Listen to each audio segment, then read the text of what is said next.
El tema que vamos a ver ahora podría ser titulado las neurociencias del espíritu. Y lo que intentamos hacer es estudiar la incidencia que puede tener el aspecto o la dimensión espiritual en la práctica médica. Y lo vamos a hacer siguiendo un estudio del doctor Peter Fenwick, un neurólogo británico que tiene una multitud de artículos científicos publicados y que es muy conocido en el ámbito de la literatura inglesa. A lo largo de esta conferencia, de esta breve conferencia, voy a hacer mención de varios estudios científicos que corroboran los datos que voy aportando a partir del estudio de Fenwick. Y a fin de no ser engorroso el desarrollo de la charla, todas las referencias bibliográficas van a estar ubicadas en un documento que voy a dejar tanto en el aula virtual como en la descripción de este video.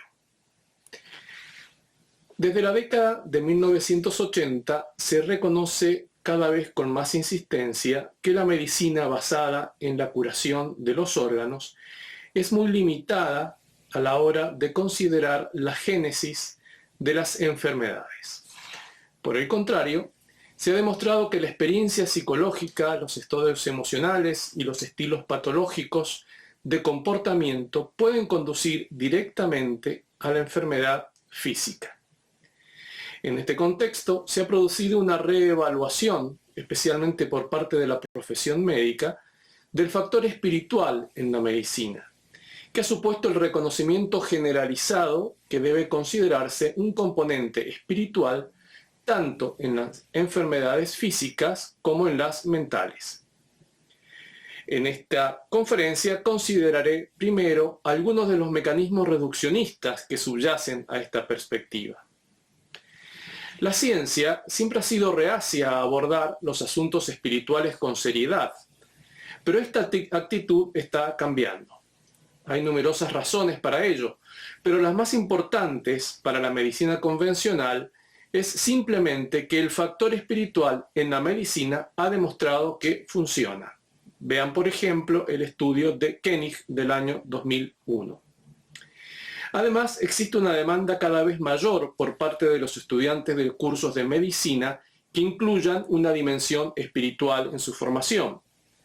El porcentaje de facultades de medicina de Estados Unidos que imparten cursos de medicina espiritual, lo ponemos entre comillas esta expresión, ya hice mención de lo que queremos decir con ella, ha aumentado drásticamente durante las últimas décadas. Del 3% en 1995 al 40% en 1998 al 100% en 2001. En este año, 2001, la Fundación Templeton apoyó la publicación del Handbook for Religion and Health, que recoge los numerosos estudios científicos que sustentan este campo. En el libro queda claro que la ausencia de valores espirituales es muy importante en la génesis de la enfermedad, así como en su presencia en la curación de la misma. Vamos al primer punto, la naturaleza de la ciencia occidental. La ciencia occidental se basa en el racionalismo de Descartes, Galileo, Locke, Bacon y Newton. Galileo definió un universo bidimensional, compuesto por materia y energía. Estas cosas, dijo, tenían cualidades primarias y secundarias. Las cualidades primarias eran los aspectos de la naturaleza que podían medirse, como la velocidad, la aceleración, el peso y la masa. Las cualidades secundarias eran las de la experiencia subjetiva, como el olor, la visión, la verdad, la belleza y el amor. Galileo sostenía que el dominio de la ciencia era el de las cualidades primarias. Las cualidades secundarias eran no científicas.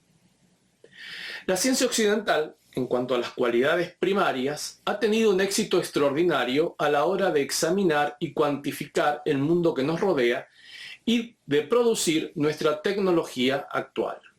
Sin embargo, La posición científica con respecto a la conciencia sigue siendo muy parecida a la que Sir Charles Sherrington, en 1940, señaló. La ciencia se lleva los dedos a los labios y guarda un gran silencio cuando se plantea la cuestión de la conciencia.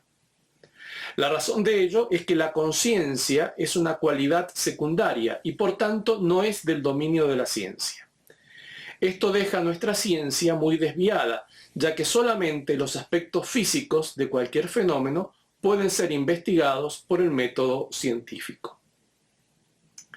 En Occidente, la ciencia de las cualidades secundarias se pregunta si todos tenemos el mismo estado psicológico interno en las mismas circunstancias.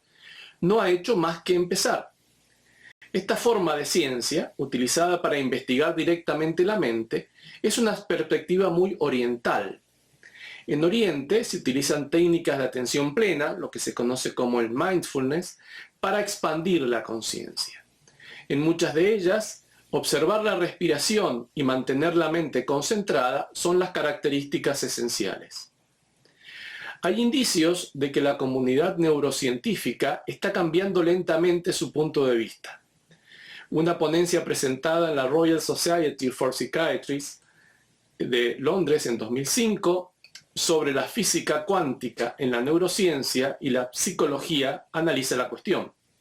John Searle, por su parte, un eminente filósofo de la conciencia, ha argumentado que la mente está separada del cerebro, aunque surja de él.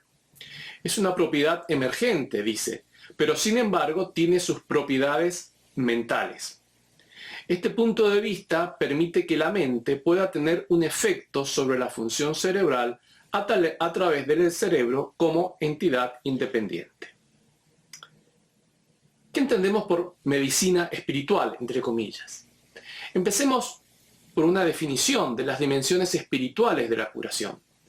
Se trata de un tipo de curación en el que intervienen mecanismos científicos comprensibles y ya verificados, pero en el que se utilizan conceptos transpersonales. Por ejemplo, en el programa de Dean Ornish para las enfermedades del corazón, la meditación, las discusiones en grupo y la dieta se combinan para producir la apertura de las arterias coronarias y cambios en el flujo sanguíneo. Pueden ver el informe de Dean Ornish Research Group. Algunos conceptos científicos detrás de la dimensión espiritual de la curación.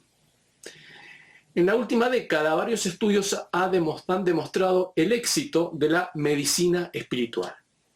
Estos estudios proceden de un amplio abanico de campos y abordan muchos aspectos de la práctica religiosa y espiritual. Koenig, en su Handbook of Religion and Health, o Manual de Religión y Salud, examina los diversos factores relacionados con la salud y muestra la importancia que tiene para la salud de una persona tener creencias religiosas o espirituales. Han demostrado que hay muchos factores diferentes que intervienen en la enfermedad. Varios de estos factores pueden verse influidos por los comportamientos que se derivan de una fe religiosa activa.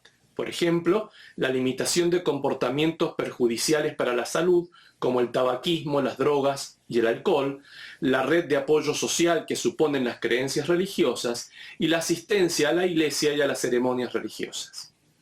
Una fe fuerte, las relaciones positivas y el pensamiento positivo regulan el sistema inmunitario, reduciendo el riesgo de cáncer, mejorando la salud general y protegiendo el sistema cardiovascular. Veamos los casos del sistema inmunitario y los parámetros cardiovasculares para tener una idea de los avances realizados en este campo. Los cambios en el funcionamiento del sistema inmunitario se han relacionado con muchos factores, entre ellos el apoyo social, los estilos cognitivos de comportamiento y el contenido del pensamiento. Existe una densa red de comunicación desde los centros superiores del cerebro, algunos situados en las estructuras del lóbulo frontal, que transportan información sobre el funcionamiento social y los estados de ánimo del individuo y que alimentan el hipotálamo y de ahí, a través de la glándula pituitaria, al sistema inmunitario. Esta red hipotalámica se centra en la secreción de cortisol, una hormona del estrés, y en la respuesta celular a través de las citoquinas. Lo importante es que los niveles elevados de cortisol están relacionados con la depresión y la ansiedad.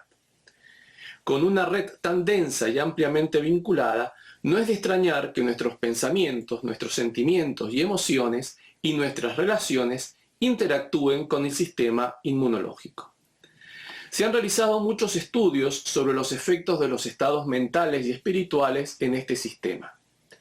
Varios de ellos han analizado el desarrollo del cáncer y han correlacionado su aparición con el estrés psicosocial.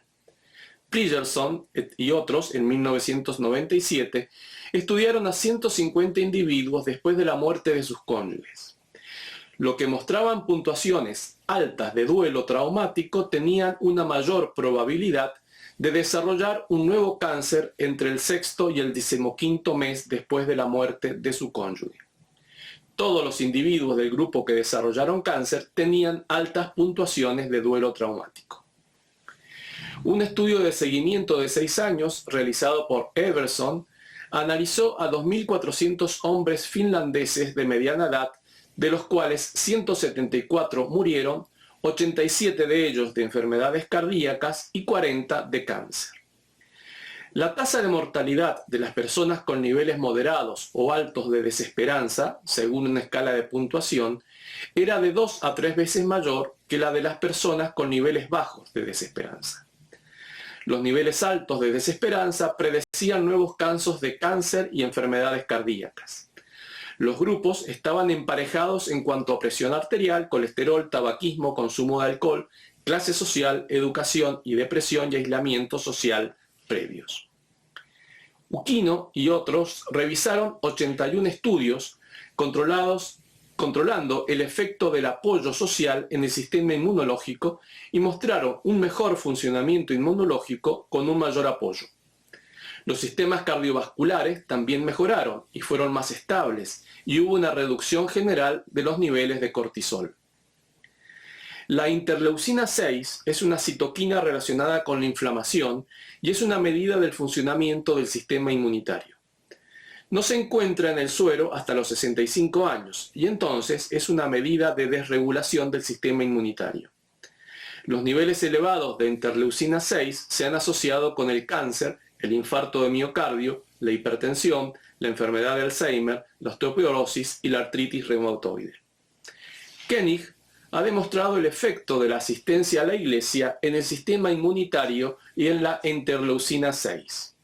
Los mayores de 65 años que iban a la iglesia al menos una vez a la semana tenían niveles más bajos de interleucina 6.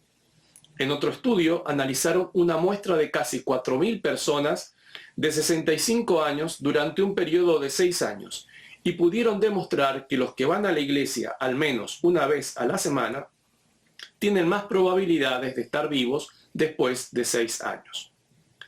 Como señala el autor de este estudio, Koenig, los escépticos de este tipo de estudios suelen atribuir el efecto de mortalidad a la asistencia religiosa, a la confusión por el estado de salud. Es decir, las personas enfermas con movilidad reducida tienen menos probabilidades de asistir a la iglesia y más probabilidades de morir. Por ejemplo, el estudio de Sloan.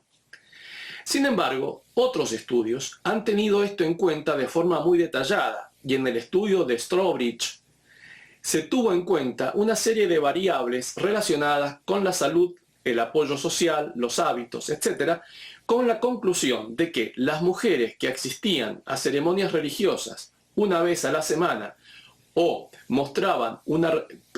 bien mostraban una reducción de más de 1/3 en la probabilidad de morir durante el seguimiento de 28 años. McClellan y Krushnitt demostraron el poder de la compasión y el pensamiento positivo. Estudiaron a un grupo de estudiantes, 70 de los cuales vieron una película de la Madre Teresa, Curando con Compasión, mientras que otros 62, pertenecientes al grupo de control, vieron una película sobre las potencias del eje en la Segunda Guerra Mundial. La medida fue que la IgA salival,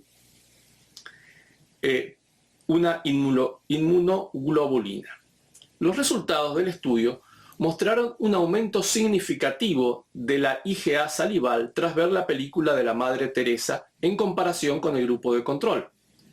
Los autores sugieren que esto se debía a un aumento del sistema inmunitario. El estudio ha servido para señalar que el pensamiento positivo y los sentimientos de compasión pueden conducir a cambios corporales positivos para el pensador. El valor de protección del optimismo quedó bien demostrado en un estudio a largo plazo realizado por Peterson y Bossio a lo largo de 35 años sobre 268 hombres que habían participado en un estudio de Harvard y que gozaban de buena salud física y psicológica y un alto nivel de éxito académico. Peterson y Bossio pidieron a los hombres que escribieran sobre sus experiencias en la guerra, el grado de éxito que habían tenido con sus comandantes y los que servían a sus órdenes y cuál era su propia opinión sobre ellos mismos. A continuación, calificaron estos ensayos para extraer su puntuación en una escala que oscilaba entre el optimismo extremo y el pesimismo extremo. Las correlaciones con la salud de los participantes a lo largo de los años mostraron que los que obtuvieron una puntuación optimista al principio del estudio estaban más sanos más adelante que los hombres que tenían puntuaciones más pesimistas. Esta correlación se hizo más fuerte a la edad de 45 años, 2 décadas después de la evaluación del pesimismo. De la evaluación del optimismo. Un segundo estudio de estos autores examinó a un grupo de estudiantes universitarios en 1993. Los cuestionarios estimaban su nivel de optimismo y el número de días de enfermedad que habían tenido durante el mes anterior. Un año más tarde se descubrió que los estudiantes más optimistas tenían menos días de enfermedad y menos visitas al médico que los estudiantes más optimistas. Un estudio de Kamen-Siegel también demostró que los individuos más optimistas tenían una mayor proporción de células auxiliares supresoras, lo que sugiere que su sistema inmunitario era más capaz de combatir la enfermedad. En resumen, estos estudios muestran la estrecha correlación entre la práctica religiosa y espiritual, así como el pensamiento positivo, y los cambios positivos en una serie de sistemas hormonales relacionados con el estrés. Las creencias sociales, religiosas y espirituales, cuando se practican, pueden conducir a una mejora del sistema inmunitario. Una actitud positiva, en lugar de negativa, puede contribuir a una vida más saludable con la posibilidad de prolongar la vida. Pasemos ahora a un tema que tiene bastante actualidad o prensa, que es el de la meditación. Las técnicas espirituales para elevar el nivel de conciencia y aumentar la atención y la concentración a lo largo del día han sido practicadas por la mayoría de las religiones. La meditación a largo plazo tiene dos objetivos. El primero es comprender los componentes más finos de la mente, y esto se ha llevado a cabo a niveles extremos en las religiones orientales. El segundo es entrar en la parte de la mente en la que se experimenta el amor a Dios y trabajar en esta área para poder lograr la unión con Dios. Una consecuencia de estas prácticas es la mejora de la salud y una fuerte sensación de bienestar psicológico. Un estudio reciente ha mostrado interesantes cambios cerebrales en personas que meditan habitualmente y que confirman los efectos de la atención practicada durante varios años. En un estudio de imágenes por resonancia magnética funcional, los autores evaluaron el grosor cortical, argumentando que este debería modificarse en las zonas utilizadas en la práctica de la meditación. Encontraron que las regiones cerebrales asociadas a la atención, la introspección y el procesamiento sensorial, junto con el córtex prefrontal y el insular anterior derecho, eran más gruesas en las personas que meditaban que en el grupo de control. Estas estructuras se utilizan en los procesos atencionales. Pero lo más interesante es que los participantes de más edad presentaban un mayor grosor de la corteza prefrontal en comparación con sus grupos de referencia, lo que sugiere que la meditación podría compensar el adelgazamiento cortical relacionado con la edad. Los autores afirmaron que era la primera vez que se demostraba que la plasticidad cortical dependiente de la experiencia estaba asociada a la práctica de la meditación. Los principales cambios que se producen en la meditación están ya bien reconocidos. El proceso de meditación inicia la respuesta de relajación con una disminución de los niveles de cortisol en la sangre y una disminución de la frecuencia del pulso y la presión arterial. También se produce una reducción de la respuesta galvánica de la piel. También se han descrito cambios concomitantes en el electroencefalograma. Newburgh y otros publicaron un estudio en el que observaron a 3 monjas franciscanas que realizaban una meditación basada en la palabra que implicaba la repetición interna de una frase concreta de la Biblia utilizando de nuevo el SPET. Se observó un aumento del flujo sanguíneo en el córtex prefrontal en un 7%, los lóbulos parietales inferiores 7% y los lóbulos frontales inferiores 9%. Hubo una fuerte correlación inversa entre el cambio del flujo sanguíneo en la corteza prefrontal y los lóbulos parietales, ipsilaterales y superiores. Solo hubo 3 participantes, por lo que las conclusiones solo pueden ser provisionales. Está claro que, sea cuales sean los correlatos de la alteración de los estados mentales, es imposible llegar a comprender los amplísimos cambios que pueden producirse en la experiencia subjetiva. Varios estudios han analizado los cambios en el electroencefalograma durante la meditación. Los cambios más frecuentes son un aumento de la actividad theta frontal y temporal, un aumento del uso beta central y un aumento de la coherencia generalizada. Todos estos estudios se correlacionan con un nivel de conciencia que se encuentra entre el sueño y la vigilia. Esto sugiere que la puerta a los estados de conciencia más amplios que experimenta la persona que medita se alcanza en este nivel de alerta. Por último, menciono un interesante estudio de tomografía por emisión de positrones que examina los niveles de dopamina durante la meditación. El estudio descubrió que se producía un aumento de los niveles de dopamina durante las sesiones de meditación, especialmente destacado en el estriado ventral, un complejo nuclear situado en las profundidades del cerebro. Las cuentas subjetivas se correlacionaron con una disminución de la disposición a la acción y un aumento de las imágenes visuales. También se observó un aumento de la potencia del electroencefalograma en la banda theta, que se correlacionaba con el aumento de la dopamina. El trabajo confirma los efectos generalizados de la meditación y sugiere que estructuras subcorticales como el tálamo están significativamente implicadas. Este cambio en los niveles de dopamina en aquellas estructuras que están relacionadas con el movimiento es de particular interés, ya que hay muchos informes subjetivos de una mejora en el movimiento después de la meditación.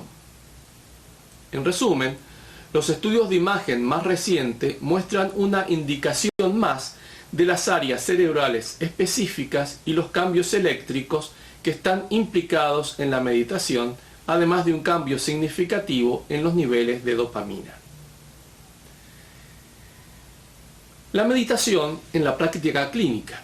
Un trabajo reciente muestra el efecto sobre la respuesta cerebral al dolor en individuos que practican la meditación con mantras, palabras o frases breves que se repiten incesantemente. La resonancia magnética funcional fuera del periodo de meditación en respuestas al dolor inducido térmicamente mostró que un 40 y un 50% menos de que entre un 40 y un 50% menos de voxels, que son las pequeñas áreas de análisis en los centros del dolor, respondían al dolor en el tálamo y otras áreas cerebrales que en los grupos de control sanos. A continuación, estos controles aprendieron la meditación y la practicaron durante 5 meses.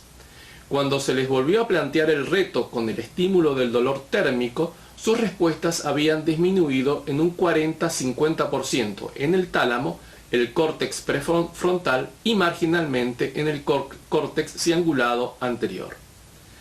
Lo interesante de este estudio es que no hubo cambios en la intensidad del dolor para los meditadores, pero sí hubo reducciones importantes en la respuesta afectiva al dolor, con una reducción significativa de la angustia.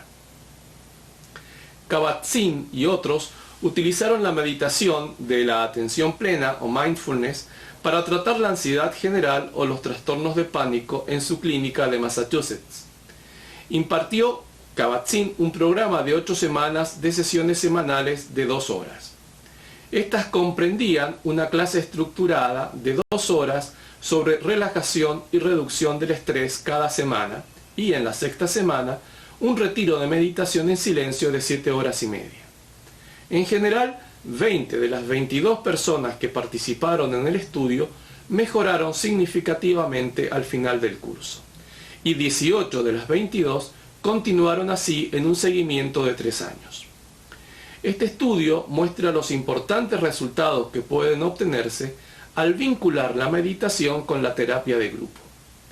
Este programa ha resultado ser tan eficaz para reducir la ansiedad como ahora lo financian las compañías de seguro de Massachusetts. En resumen, los resultados tanto de la resonancia magnética como de los estudios clínicos demuestran que las técnicas atencionales pueden alterar la función cortical, lo que sustenta los numerosos efectos fisiológicos que se han encontrado. Estos cambios conducen a una mejora de la calidad de vida y plantean la cuestión de si ha llegado el momento de que estos métodos se valoren más en nuestra sociedad y se enseñen y pongan a disposición de una base más amplia de profesionales. Algunas conclusiones.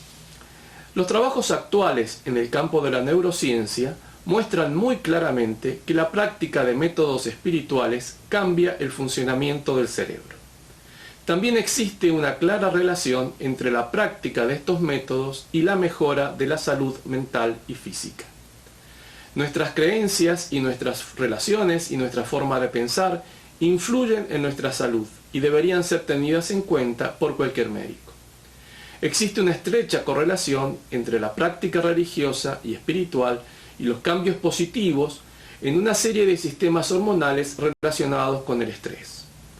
La conclusión para los pacientes es recordar que es extremadamente importante lo que pensamos, ya que todo esto afecta directamente a nuestra salud física y a la de los que nos rodean. Por lo que respecta al médico, es muy importante averiguar en qué cree el paciente y que comprenda el valor protector de la fe, de una creencia comprometida y de una estructura social como la de un grupo de la iglesia o un grupo social de pensamiento positivo y solidario. Las creencias sociales, religiosas y espirituales, cuando se practican, pueden conducir a una mejora del sistema inmunológico con cambios positivos en la función cerebral y una actitud positiva, todo lo cual puede contribuir a una vida más saludable y a la posibilidad de una vida más larga. También hay pruebas de que nuestras intenciones de sanar pueden ser efectivas a distancia, al igual que nuestro estado mental, que puede, de un modo aún no comprendido, afectar directamente a los cerebros o mentes de quienes nos rodean. Los efectos no locales de la mente se han demostrado en muchos estudios, y parece que ahora tendremos que aceptar que la mente puede no estar limitada al cerebro. Por el momento, no podemos ofrecer una explicación científica para esto, pero como dijo San Agustín, y lo cito, los milagros no ocurren en contradicción con la naturaleza, sino solo en contradicción con lo que conocemos.